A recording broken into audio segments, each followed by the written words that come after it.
Welcome to Prashanti food and blogs. అందరికీ నమస్కారం. ఇవాళ రెసిపీ వచ్చేసరికి వెల్లుల్లి దొండకాయ కర్రీ అండి. ముందుగా ఇలా కట్ చేసి పెట్టుకున్న తర్వాత ఒక గిన్నె తీసుకొని అందులో ఆయిల్ వేసుకొని జీలకర్ర ఆవాలు వేసుకోవాలి. అండ్ నెక్స్ట్ కొంచెం అవి వేగిన తర్వాత మనం ముందుగా కట్ చేసి పెట్టుకున్న దొండకాయ ముక్కలు ఉల్లిపాయ ముక్కలు వేసుకొని తిప్పేసుకోవాలండి మంచిగా.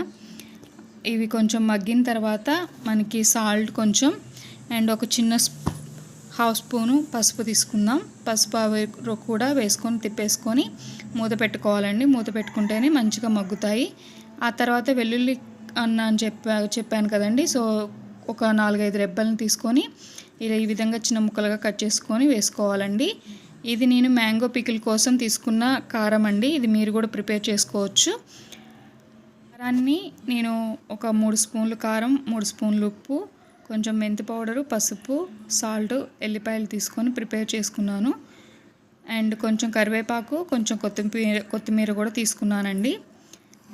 సో మొత్తం మిక్స్ చేసేస్తున్నాను. చూసారా ఎంత కలర్ఫుల్గా వచ్చేసిందో రెసిపీ అనేది.